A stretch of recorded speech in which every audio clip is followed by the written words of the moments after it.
Hello and good evening. I'm Melissa Idris. And I'm Sharad Kuttan. You're watching Consider This, the show where we want you to consider and reconsider what you know of the news of the day. Now, one of the nexus under the Malaysian Productivity Corporation is the Productivity Through Digitalisation Nexus, which advocates for the adoption of digital technology to boost economic productivity. But how diffused has digital adoption been across all levels of business and government? According to a recent article by researchers at the Khazanah Research Institute, it was titled Digitalization of Firms, Challenges for the Digital Economy. It found that, if I may quote, despite being the backbone of Malaysia's business environment, SMEs performed relatively poor in digitalization. There exists a digital divide among businesses in Malaysia. End quote. And that's exactly what we're going to discuss on the show tonight. Joining us, we have Dato' Wei Chuan Beng. He's the Malaysia Productivity Corporation Digital Productivity Nexus Champion. He's also the founder and former managing director of Redtone and former chairman of PICOM, which is the National Tech Association of Malaysia. Welcome to the show. It's good to have you. Thank you, Melissa. Very happy to be here. Okay, so let's talk a little bit about the prevailing wisdom that COVID-19 has ushered this significant pivot to digitalization. I'm wondering, Wei, whether this is in fact truly the case. Have you seen businesses truly adopt digital measures to deal with the effects of COVID?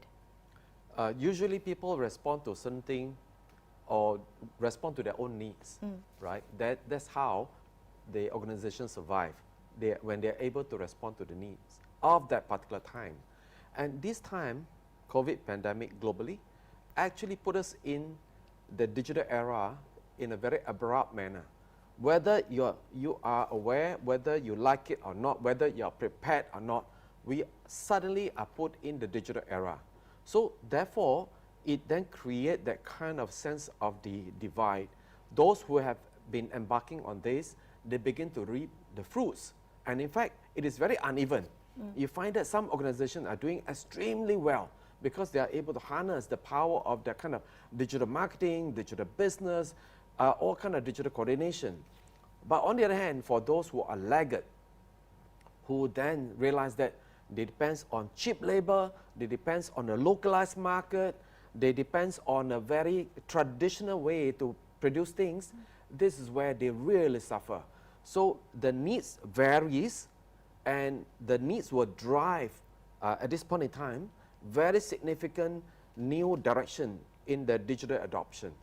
The question, of course, is that is digitalization needed by everybody, and I mean every sector of the economy? Is it something that's appropriate for the many businesses that provide livelihoods, like in the informal sector, for instance, which is actually very huge? I mean, is that what are those sectors just going to fall behind because that's the nature of the work they do? The informal sectors, as we observe, also vary in terms of how they benefit or suffer in the current situation. You know, just for example, people who prepare some home-cooked food, suddenly through WhatsApp, through the Facebook, they get a lot more new businesses, whereas restaurants who are just happy on their own didn't get much out of it, right? So likewise, those informal sector that are not able to really jump into this bandwagon, they somehow lack the visibility because lack the human one-to-one and physical contact, right? The visibility is in the digital world, is in the cyberspace, and that space is actually much bigger than our physical space. I think we need people to realize and understand this. It is not too late. Certainly, it is a must to continue this journey, to explore this digital space. Okay, I want to talk about the rationale for digitalization because it seems the case is very clear for larger firms, right? You have cost efficiency, you have automation, you have digital data-driven decisions. But what about SMEs? You know, in a smaller scale, is digitalization perceived to be complex? Is perceived to be costly and unnecessary because of its small scale? Well, any business out there, it has its own difficulty, it has its own complexity and challenges. Likewise, to have that kind of a new digital direction, it has a potentially new complexity. And it hinges on one single most important factor, that is about the leadership. And more than ever, you find that in the chaotic, in the so-called stressful, in the crisis situation, that's where leadership will have to play a much greater role. Sorry, is that leadership within the business or leadership of agency, ministry, government? country, What, yes, so what are you talking? What leadership are you talking about? Excellent question there, Melissa and Sharad. Leadership, quite often people think that it is a job of one person out there or one person in the world. In fact, it is not. Many of us are leaders in our own right. However, I would like to point out that in the case of Malaysia, we have 900,000 businesses, micro SMEs plus the SMEs. That will constitute maybe close to about 900,000. And then, of course, the rest are the larger companies and multinational companies, GLCs and so forth. So you're talking about every organization out there, there will be at least one leader. On top of that, we have like about 1.7 million government servants, and there are many agencies, various ministries. Every department, every agency would have leaders in their respective areas. So if we add all these two sectors, the public sectors and the public sectors out there, we would easily recognize 1 million leaders in the country. And this will be the group of people that we need to call out for them to really assume the true role of a leader, to become the digital leader during this special and trying time. Okay, all right. I want to come back to that, about how we can utilize those leaders, particularly in terms of policy intervention. We're going to take a quick break here on Consider This, but we'll come back and discuss more on this, so stay tuned.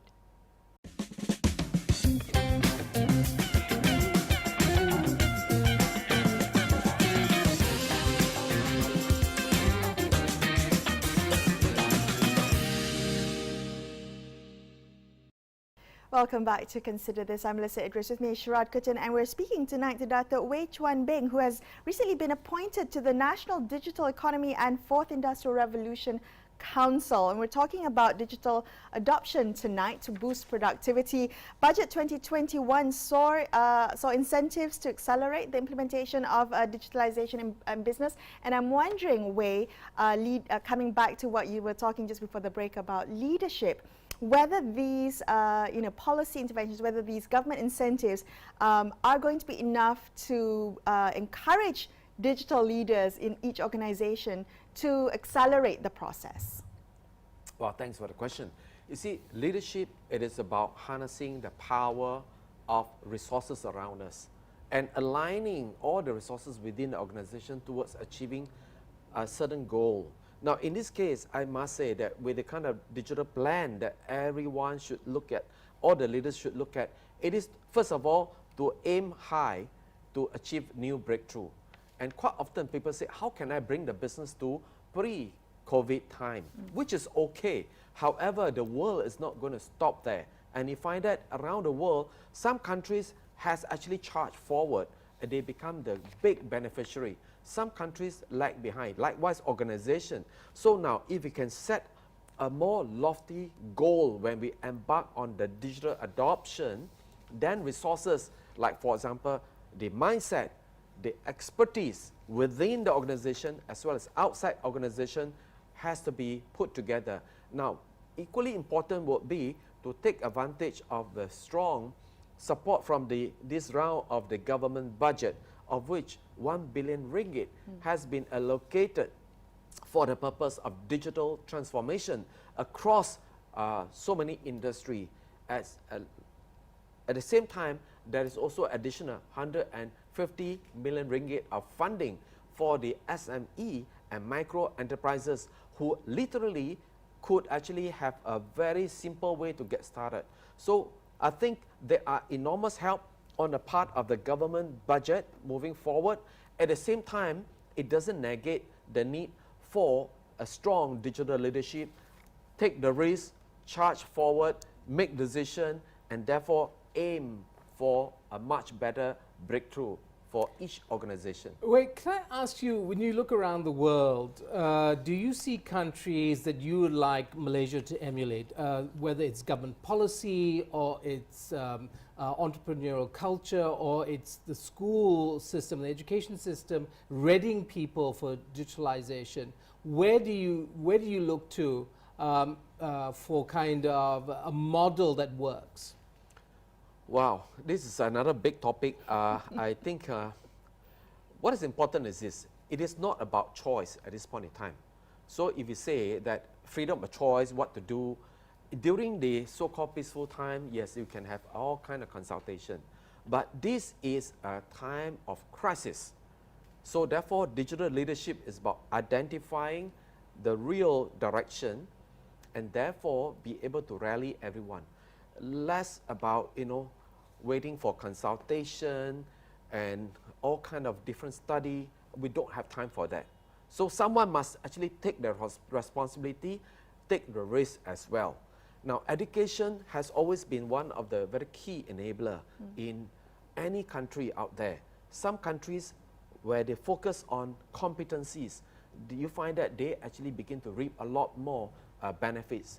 Competencies in this case means the ability to apply technology.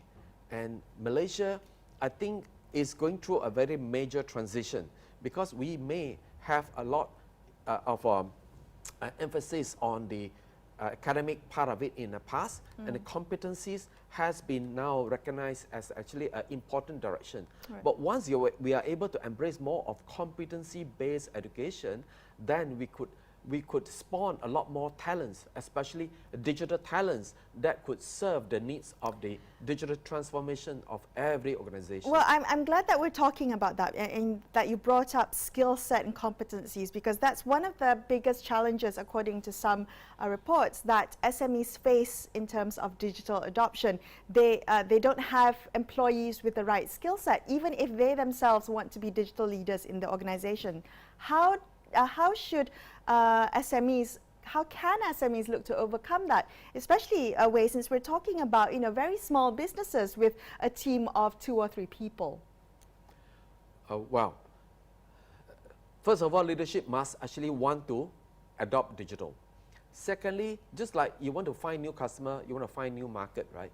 There's no strict formula that will give you the success. Likewise, digital adoption, there are help that is being put in place by our Digital Productivity Nexus. Okay. We have produced digital transformation guide, which is actually very useful for any SME or micro enterprises to use as a reference, because it has got the multiple dimension for people to look at, either sales and marketing, operational efficiency, so there are resources, fundraising, and all this. Yes. Okay. These are things that we could prepare. However, the organization will still have to find ways to leverage and sometimes outsource certain part of the digital initiative. Okay. So either you create, you develop within, if you have the expertise, or you want to build the expertise subsequently, but immediately find ways to outsource, partner with other people. So these are the various strategy. Now, whatever it is, the guide that I mentioned, Digital Transformation Guide, DITG, they can obtain it for free from Digital Productivity Nexus. Even though, this kind of guide, if you get consultant to do it, right, it could easily cost any organization 20,000 ringgit. So I think we have this thing available for free, and hope people could really see this guide as 20,000 worth of something. So therefore quickly adopt that.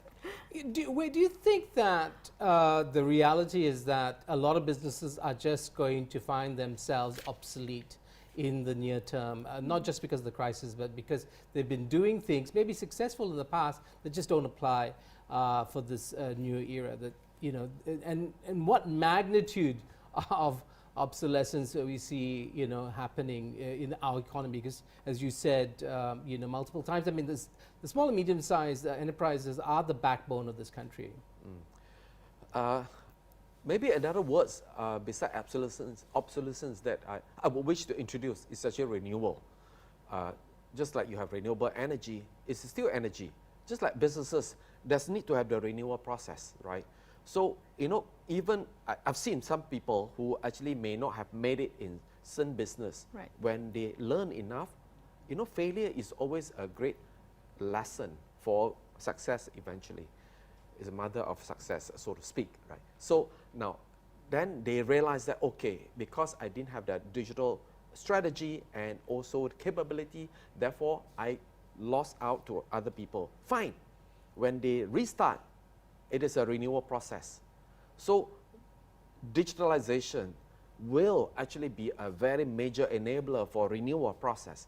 And certainly we must impress upon everyone, particularly the 1 million leaders out there, that collectively let's take the responsibility to shoulder this, charge forward with the digital adoption. All right, we're going to take another quick break, Wei, but we'll come back and discuss more on this topic. Stay tuned to consider this.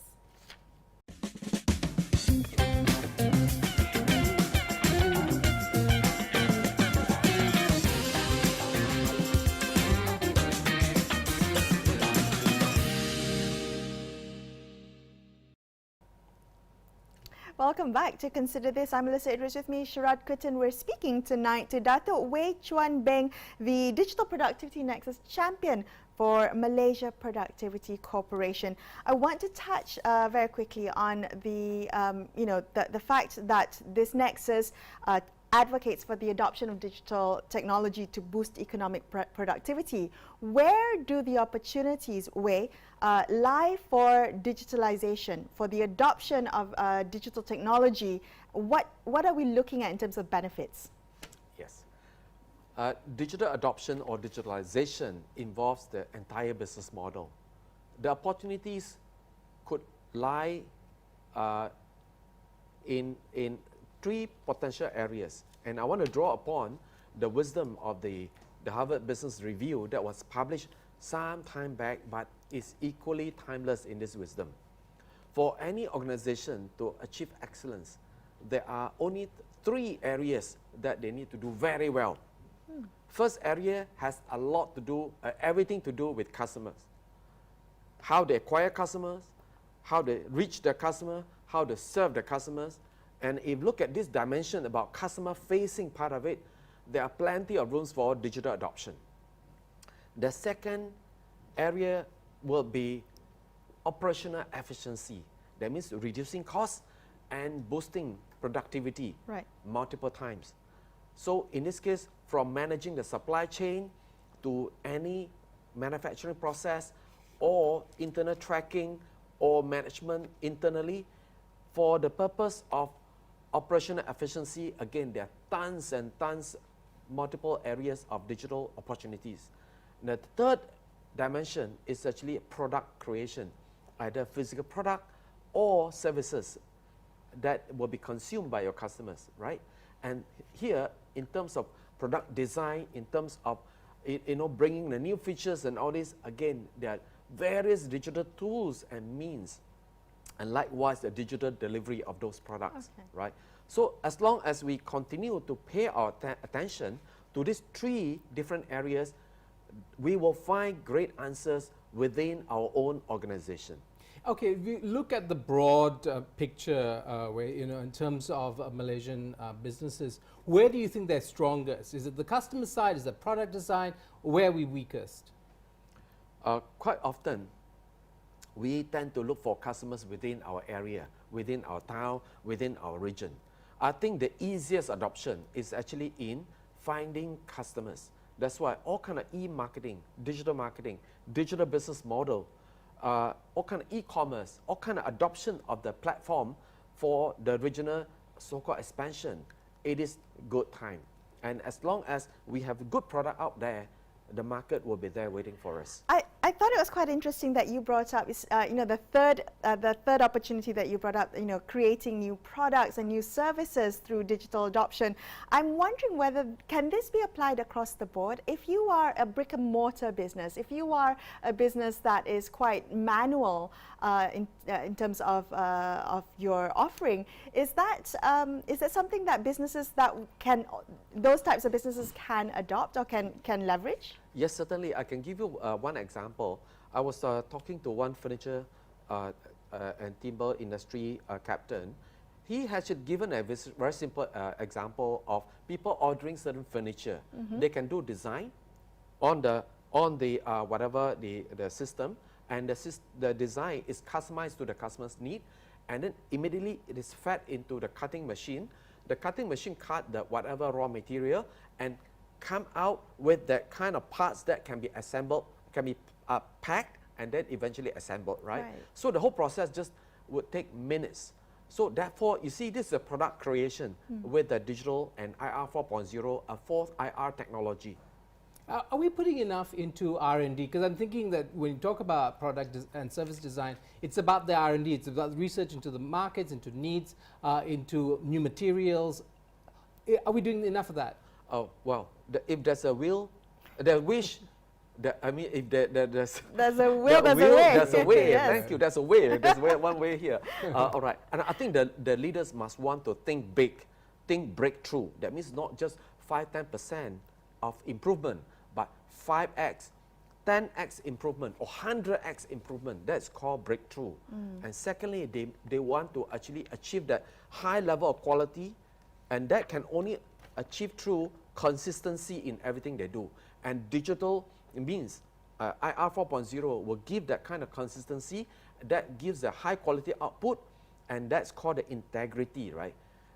When customer consistently get what you promise you are able to deliver, and with that integrity, you are going to get customer loyalty.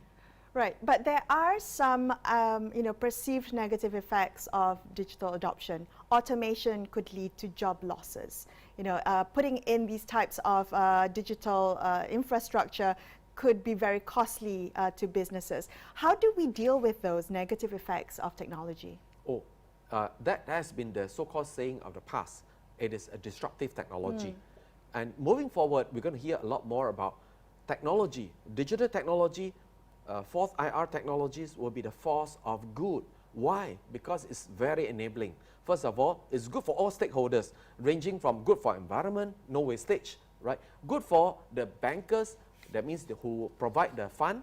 Good for shareholders, good for the staff, because then they could have 10 times more productivity and still have more quality time and life. Good for the customers because they get what they want, high quality. Good for the supply chain because they could be informed and all this. It's actually good for the whole society. Digital technology is a force of good for all. Okay, all right. Well, that's all the time we have on the show tonight. And I want to thank you, Wei, for joining us. We appreciate your time and your insights. Yeah, thank you. Thank you, Melissa and Sharad.